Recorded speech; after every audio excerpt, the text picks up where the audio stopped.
مساء الهنا على عيونكم حبايبي، مساء الصحه والستر والرضا. النهارده ان شاء الله هنعمل مع بعض ليمون مملح. هنعمله بطريقه سهله قوي وبسيطه، مش هنستخدم عصفر ولا حبه البركه، وان شاء الله النتيجه هتبقى حلوه قوي وهتعجبكم.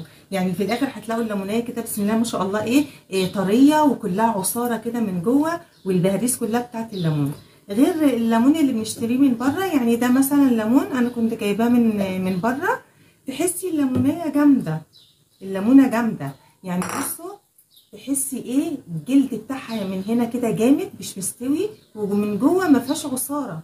يعني انا مش لاقيه العصاره بتاعتها من جوه، ومن هنا جامده. انما ان شاء الله بالطريقه اللي هنعمل بيها الليمون المملح النهارده باذن الله هتعجبكم قوي. اول حاجه عملناها دلوقتي ان احنا جبنا الاول كميه الليمون اللي عايزين نملحها وغسلناها غسله حلوه قوي، وحطيناها هنا كده في بوله كبيره او في بلاستيكه. بعد كده في حله على النار، وهنبدا نحط كميه الليمون اللي عندنا ونحط عليها ميه بحيث الميه كده تغطي الليمون. اول ما تبدا الميه تغلي غلوتين بالعدد بنبدا نطفي على الليمون.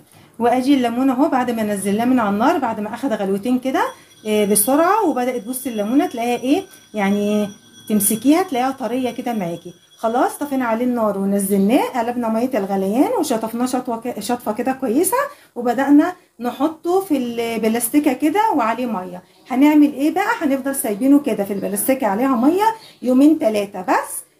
كل يوم لازم تغيري له الميه بتاعته مره الصبح ومره بالليل. ليه؟ علشان الليمون هينزل المرار بتاعه هنا في الميه.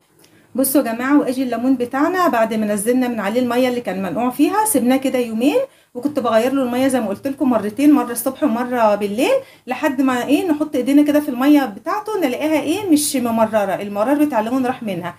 بعد كده هنبقى مجهزين معانا البرطمان او العلبه اللي هنحط فيها الليمون هنملحه فيها، وهنبقى مجهزين اللي حابب بقى دي حاجه اختياريه فلفل حامي. يعني عندنا كده 4 قرون فلفل حامي. دي اللي مش عايز يحط فلفل حامي، ما بيحبش الحراق، او مثلا عنده اطفال صغيرين، دي حاجه اختياريه. انا بالنسبه لي هحط الفلفل الحامي. نيجي بقى للميه، هنخلل فيها الليمون. اللتر ميه عليه 3 معالق ملح كبيره. هنعاير اللتر باي ازازه حاجه ساقعه، ازازه بيبسي او كده، او لو ما عندكيش ازازه بيبسي اللتر بيبقى عباره عن 5 مجات من بتوع الشاي دول، 5 مجات ميه. هبدا بقى انا اعبي الليمون بتاعي هنا في البرطمان ده، وهرجع لكم تاني اكمل معاكم. واجي الليمون اهو عبيته، جه معايا في البرطمان الصغير ده وجا في البرطمان الكبير ده اهو، وزي ما انتم شايفين حطيت اهو الفلفل في النص وسط الليمون هنا كويس. واحد تاني اهو حاطه من جوه، وجا برده في البرطمان الصغير ده وحاطه فيه برده قرنين الفلفل الحاميين اهو. بالنسبه بقى للميه، محلول الميه مملحه اهو. هنا البرطمان الكبير هياخد مني 1.5 لتر اهو. وعملت برده هنا الميه دي للبرطمان الصغير دي حوالي نص لتر، يعني 2.5 كوبايات بس. نحط بقى دلوقتي الميه دي على البرطمان الكبير بسم الله.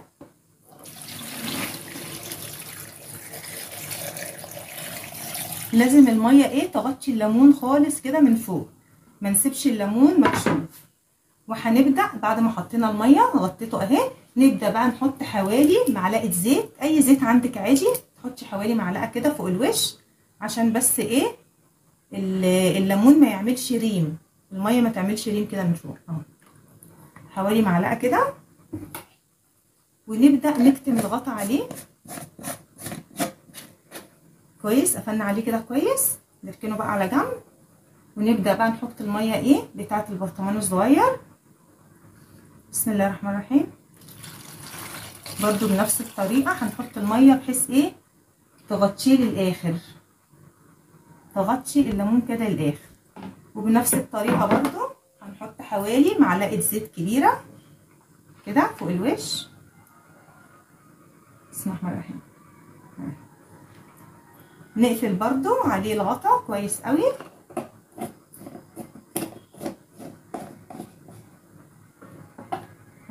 دول البرطمانين بتوعنا بتوع الليمون المملح. هنسيبهم بقى على الرخامه كده عندنا مع الجو الحر اللي احنا فيه ده، يعني مش هياخد كتير في السوا. نركنهم بقى كده على جنب لحد ما يتملحوا، وان شاء الله اول ما يتملح هوريكم بقى شكل الليمون عامل ازاي. وادي الليمون بتاعنا يا جماعه بعد ما اتملح. بصوا المنظر عامل ازاي، حتى الفلفل اهو الحامي الاخضر اللي كنت حاطاه جواه بصوا اتملح اهو بقى لونه اصفر. وادي البرطمان التاني، هفتح لكم بقى البرطمانين ونشوف من جوه عامل ازاي. بسم الله الرحمن الرحيم. اهو بصوا مفيش اي ريم خالص على البرطمان من فوق اهو، معلقتين الزيت اللي حطيناهم ما عملتش اي ريم على وش الليمون من فوق. وبصوا برضو البرطمان التاني اهو برضو نفس الحكايه. هنبدا بقى نطلع واحده من الليمون ونشوفها من هنا ومن هنا من البرطمانين.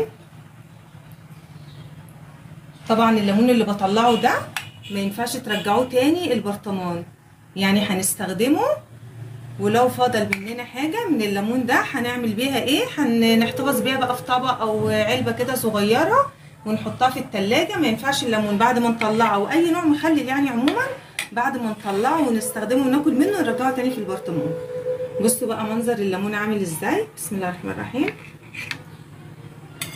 بصوا شايفين بقى العصاره اللي جوه الليمون عامله ازاي، غير الليمون التاني الجاهز اللي وريته لكم في اول الفيديو وانا بصوره. كانت الليمونه كده من بره الجلده ناشفه ومن جوه مفيش عصاره خالص. بصوا المنظر بقى عامل ازاي.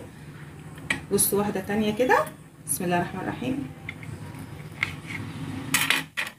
يعني الليمونه طريه ومستويه وكلها ايه ما شاء الله البهاريز بتاعتها من جوه والعصاره اهي.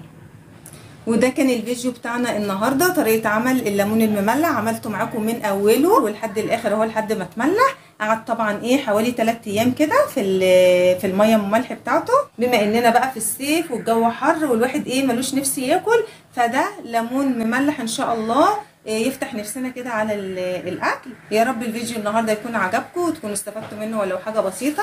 لو الفيديو عجبكم يا ريت بقى ما تنسونيش في لايك وشير وسبسكرايب وتفعلوا الجرس على الكل عشان يوصلكم كل جديد. نتقابل في فيديو تاني. استودعكم الله والسلام عليكم ورحمه الله وبركاته.